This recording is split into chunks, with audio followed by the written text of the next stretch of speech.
I'm Nicole Fröhlich. Welcome to the show. We start in Iran, where a human rights group says more than 500 people have been killed in a government crackdown during the largest protests in several years.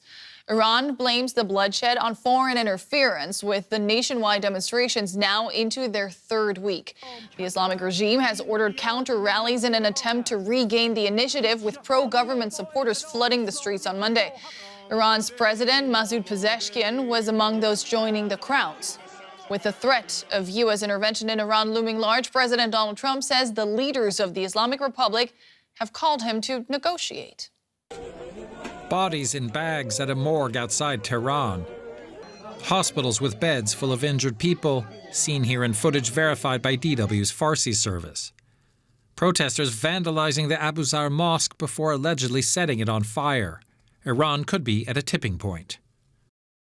U.S. President Donald Trump says Iran wants to talk, while insisting military action is still on the table. The leaders of Iran called, they want to negotiate. I think they're tired of being beat up by the United States. Iran wants to negotiate, yes. In public, Iranian politicians have blamed the U.S. and Israel for the protests, saying the country is ready for war, but not ruling out negotiations. Negotiations must be serious and genuine, not issuing orders and dictating terms, which is the habit of some countries. If talks break down or if Trump attacks Iran preemptively, the Islamic Republic has threatened to strike U.S. military bases in the region. Many are close by in Saudi Arabia, the United Arab Emirates, and Iraq. It could also strike shipping vessels in the narrow Strait of Hormuz, a choke point through which much of the world's oil traffic passes. But Iran's leverage here may be limited. It attacked a U.S. base in Qatar last summer with missiles, all of which were reportedly shot down. Negotiations with the U.S. could include relief from economic sanctions, which have throttled the Iranian economy. The country's nuclear program, thought to have been set back after U.S. and Israeli strikes last year, could also be up for discussion. A deal to dismantle that program would be a major victory for Trump. For many here, a deal between the U.S. and Tehran would be bittersweet. Though it could make economic conditions easier, it would also allow the regime to carry on, exactly what protesters want not to happen. And we're joined now by Hans-Jakob Schindler. He's the senior director of the Counter-Extremism Project and expert on Iran, who worked as a security advisor at the German embassy in Tehran for several years. Hans, welcome back to DW. Donald Trump seems very invested in the situation in Iran. What exactly is he seeking there? Is it regime change, an end to the nuclear program, or maybe something completely different, or all of the above? Well, at the moment, it's really difficult to say. He has said he doesn't want the regime to continue to kill protesters, which they have now done in ample of cases. Even Foreign Minister Arakchi admitted this morning in the speech that was in your piece that several hundred Iranians have already been killed. Whether or not he seeks absolute regime change, that is unclear. Of course, it's been a long-term position of many US governments that a better regime in Iran would have better relationships with the United States and would also be better for regional stability. But Donald Trump is not any other US administration, and it's always possible to make a deal with Donald Trump. The regime is under extreme pressure. The scenes that we're seeing from what little is coming out of the country is truly impressive, the scale of the mobilization of the people there. If the regime is open to talk, as seems to be the case now, what would they be willing to negotiate about, and what would the Trump administration possibly demand?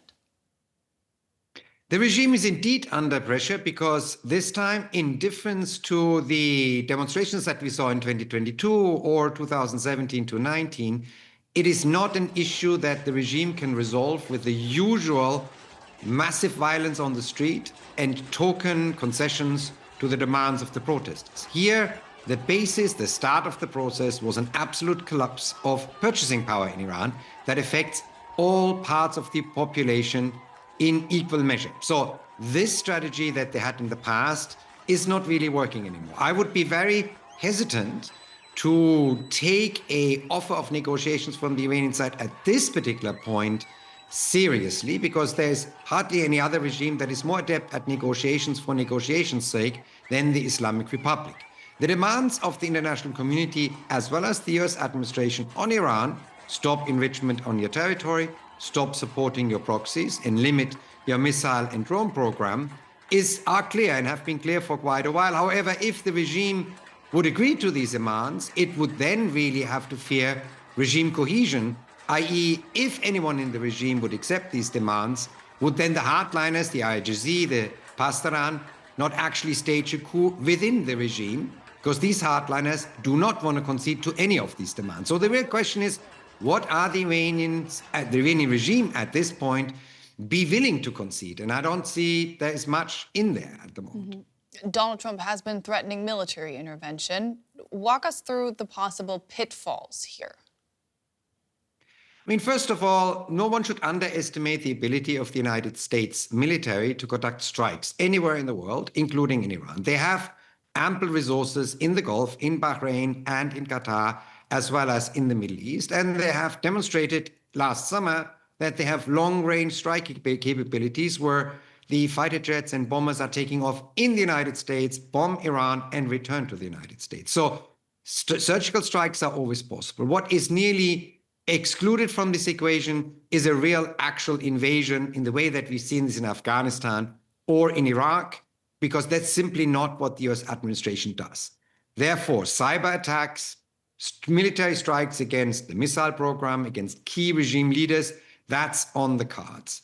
What is also seems to be discussed with the US administration is actually the possibility to providing internet access again to the Iranian people via satellite internet, like such as Starlink.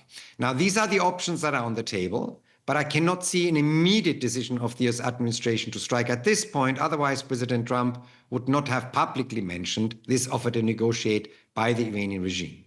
Hans-Jakob Schindler, former security advisor to the German embassy in Tehran. Thank you so much. Thank you. And we can now speak to Sara Bazoobandi. She's an Iran analyst and non-resident research fellow at the Institute for Security Policy at the University of Kiel here in Germany. Welcome back to DW. Now, President Trump said that Iranian officials have asked for negotiations. What do you make of that? Thanks for having me. Yes, I think it's not surprising if such request has been made, because it's above everything else could be a time-buying tactic by Tehran, because they perceive the threat of a military action by the United States getting more and more serious as time passes by. And also it's a sign of perhaps weakness of the government, because putting everything in perspective, over the past 2 years, Iran hasn't managed to really make any advance in its regional, domestic, economic, international strategies.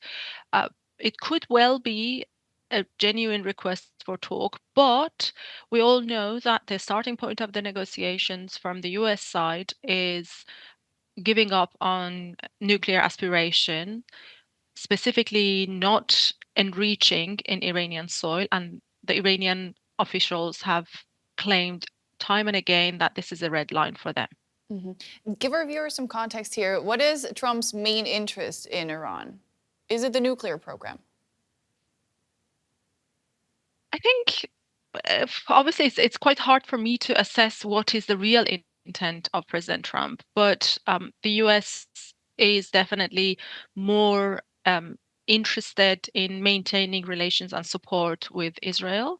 And since October the 7th terrorist attacks in 2023 on Israel, it has become more clear that Iran plays a role in creating all of these crises in the region through proxies, through missile program, through drone program, through the ideology and propaganda that the government has been sponsoring and spreading across the region.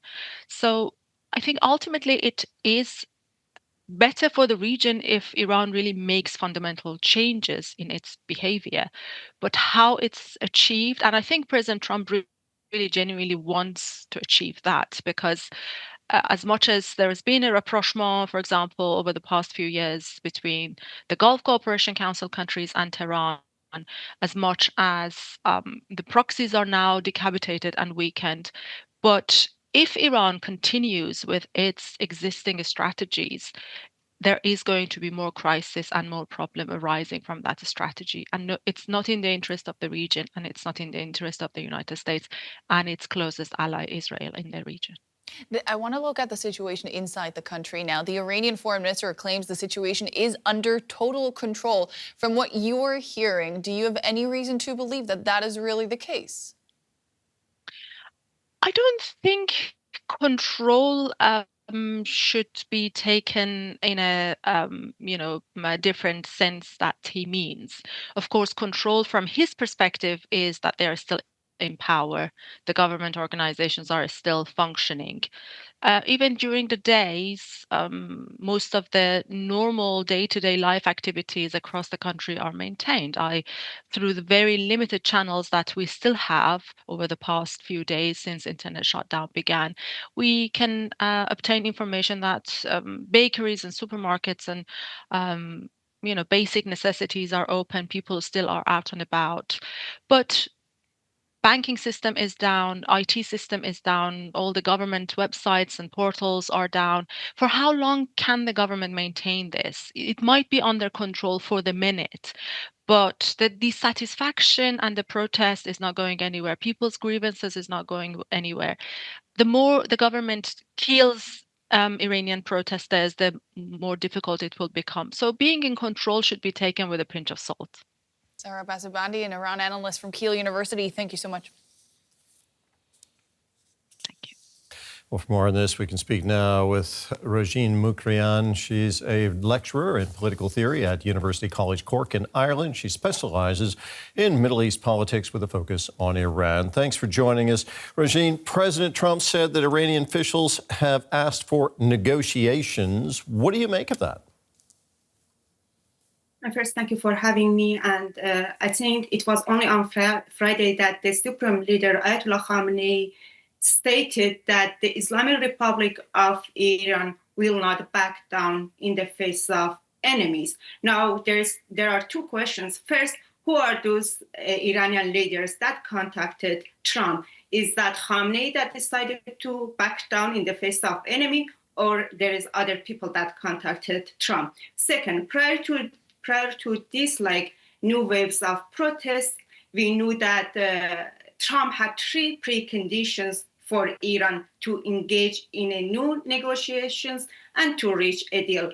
The first one was zero uranium enrichment. The second was limiting a missile program. And the third one was for Iran to stop exporting terrorism or aiding proxies. Now, the question is, has the Iranian regime decided to accept these conditions or not?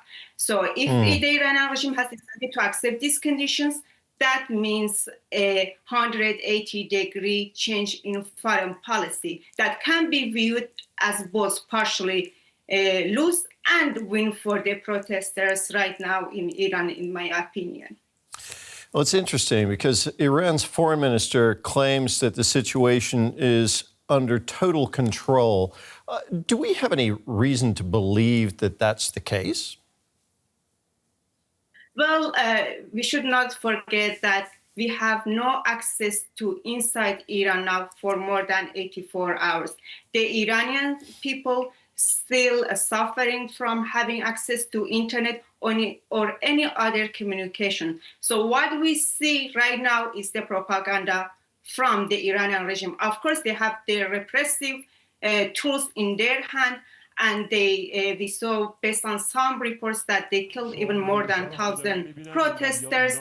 And of course, the Iranian regime still have some limited supporters around the Islamic Republic. So what the Iranian regime trying to do to project, yes, a picture that Iran could control the situation, that everything is on Iran's control, and to send a signal also to Trump that the protest ended and there is no need for Trump to engage in any operation or mission that Trump might to decide to do to support the protesters.